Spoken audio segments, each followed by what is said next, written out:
Hello guys, and welcome back to the Extinction Moors. I know it's been a while since the last episode, but I have been busy. So back here again, ready to do some more work on this park that I know you guys all love. You know, we got... last video we kind of made a bit of expansion.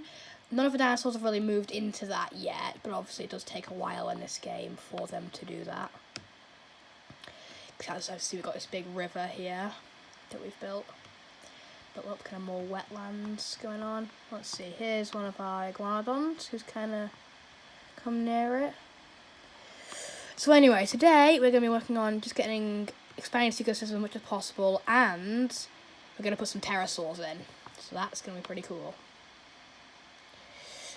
And as we get closer to actually finishing the Extinction Moors and putting them into a real ecosystem, we're gonna have as many species as we can in here.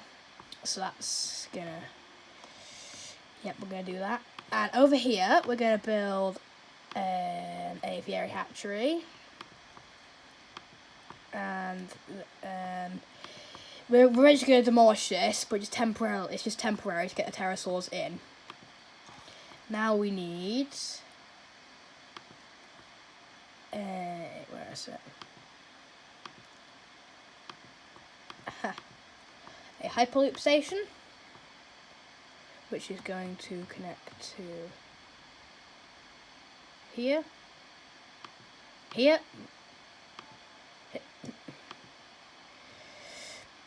just put it there. And then the track's gonna come round under the Extinction Moors, then kind of pop out here.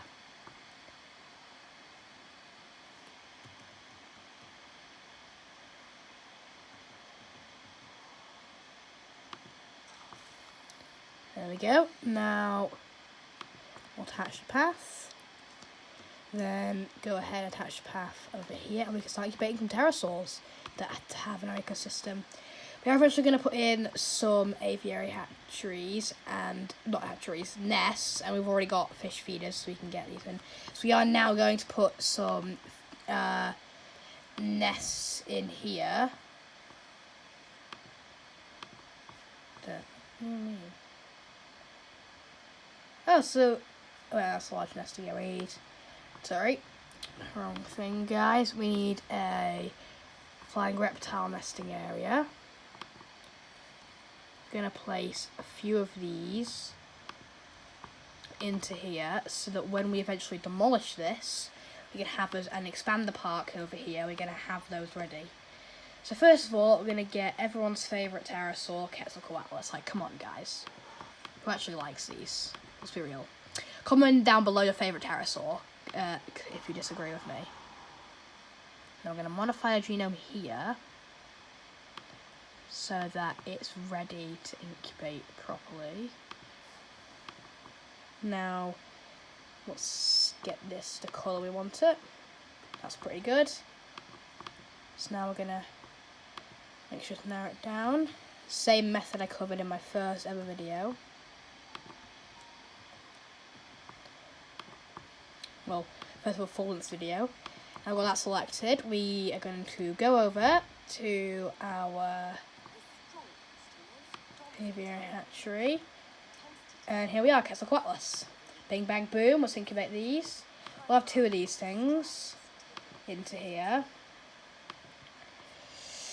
For now, let's just monitor some of our species already in the moors. Ooh, some of our Dilophosaurs are expanding into the new area, so that's pretty cool to see them. Let's incubate these Quetzals. We're going to have one male and then one female. There we go. Let's see what yin and yang are up to. Because they were our first dinosaurs in the Extinction Moors. Let's see how they've adapted to all these new species. Here's our gigas. We added them last episode. Where's Ronnie gone? We've also got as apexes, we've got Ronnie and the Acro as well as gigas. Here's Yang. He seems to be adapting well to his much more full environment. Then let's just find Ronnie. Where is Ronnie? Got concavenators. They've got a very wide diversity of predators here. Here's Ronnie. He was our first apex predator. And then we also have our Acrocanthosaurus, which we haven't named yet. Comment suggestions on what he should be called, or yeah, he. I think it's a. Now let's see if we can find him. Let's see how he's kind of adapted. Right.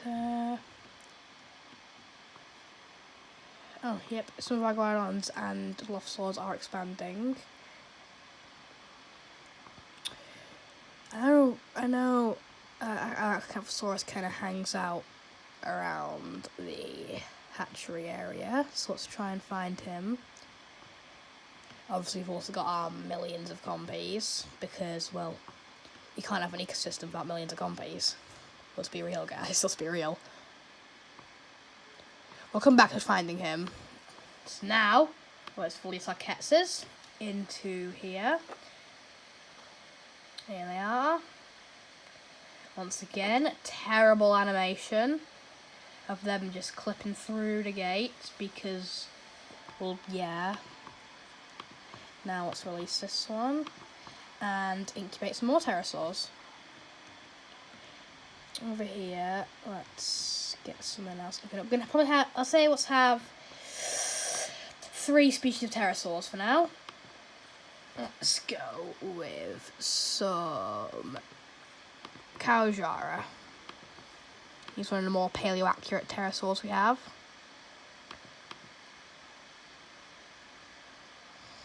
Let's go with this. And this dude, we're going to have him just be absolutely crazy coloured. We'll go with this and then this. My guy looks like a 70s pants. Wait, hold on. Nope, never mind. We did the wrong thing. Alright, edit that out, guys. Edit it out. We did it wrong. We did it wrong. I'm waiting for future me to edit it out.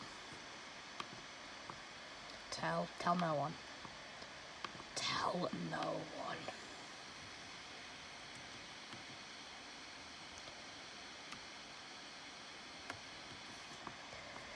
No one needs to hear about this, guys. Just remember that.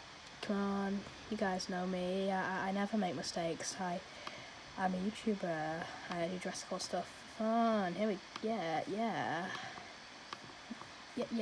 guys. You know, I would prefer it if you actually went into the Extinction Moors. That would be a lot more useful. Okay, thank you. Well, I didn't realise Quetzalcoatlus were so obedient.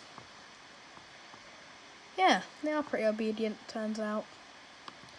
Now, oh yeah, no, look at these guys. Oh, these guys look perfect here. Look at that. They look perfect in this ecosystem. That is awesome. It's definitely the biggest park I've probably made in this game so far. And it's not even finished yet. It's going to be huge. Hey, Ronnie. Be absolutely sodding massive when it's finished. And eventually, and stay tuned for when we actually turn it into a proper ecosystem. Where it's actually adaptable and designers have to survive. So, that's coming in the future once we actually finish building it. And so you need to stick around for that because it's going to be pretty cool when it's finished. Let's finish synthesizing these and we'll go with 2 70s disco pants and 2 regular Pterojaras, same here. Right, so now we're going to incubate some more just regular dinosaurs for now. And once again, if you guys do want to comment, suggest any dinosaurs that we could have in this park, then please tell me because I am open to suggestions.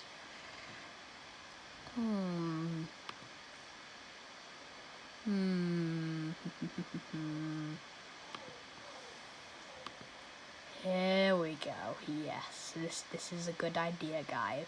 It's not going to break the ecosystem, guys. This is a brilliant idea.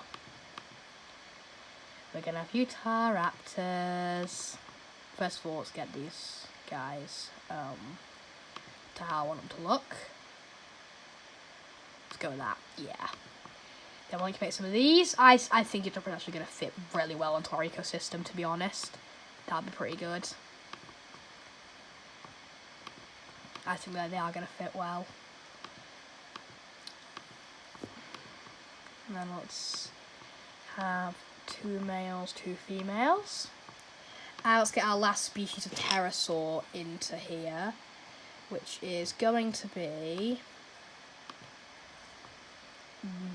we'll go with Geosternbria, but we might eventually put some more in. I mean, this dude looks like a pelican on steroids, so I'd say he'll fit right into our swampy environment. Once again, we're going to give him a 70s disco pants crest. Yep, 70s disco pants. Here we go. Perfect. We'll just change the females then. Yeah, that's good. I think it is quite fitting. Oh god, I did it wrong again, didn't I? I did it wrong again. This sphere's going to be a blooper video, isn't it? Right, discard all eggs. Yep, there we go. I'm going to edit that out. Note to self, edit that out. Edit it out. Okay, so. Right. Once again, I mentioned in a short while ago that I record these videos like completely live. I don't do the voiceovers after, so any mistakes that I make are completely genuine. So, any bloopers, those are genuine bloopers. I did not do this on purpose. Right, first of all, let's release these guys. Now, Utah Raptors. One of my favourite carnivores. Utah Raptor, just incredible species. However, I did have an... First of all, let's incubate our Geosternbria. I did have another idea a while ago for kind of Utah pack, where there's one kind of alpha that has is more adapted and has a different colour scheme. So I think we're going to do that, make it more of a structured pack, which will be pretty cool. First of all, get these Geosternbrias in, adding to the pterosaur population.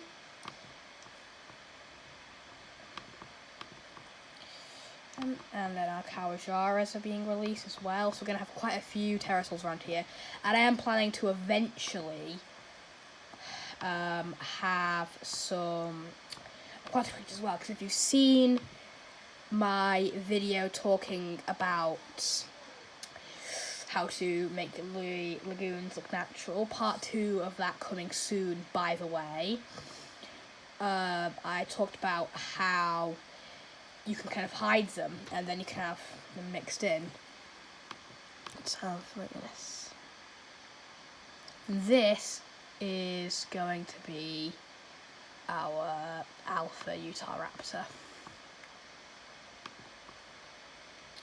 Kind of different to the others. And we're only going to have one of her. Makes her stand out more. That'd be pretty cool. I'm going to deselect all of these and just have this one.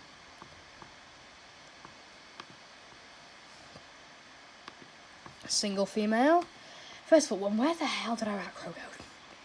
These guys are kind of hanging around. Any more dinosaurs? Our Coryphos are starting to expand into a new area. Oh, and so is Yang. That's interesting. He's kind of come in new territory. And our Ankylos. Our Coryphos are doing the same. Here we are. Let's release our Geosternbrias. More 70s pants in the Extinction Moors. Here we are. I'm going to keep this video a little shorter because I've got a few things I kind of want to get done in quick succession. Here they are, flying around. Then our Utah Raptor out. And here we are, our Alpha Utah Raptor. Now, comment suggestions and what this alpha female should be named, and the most liked comment, we will name it.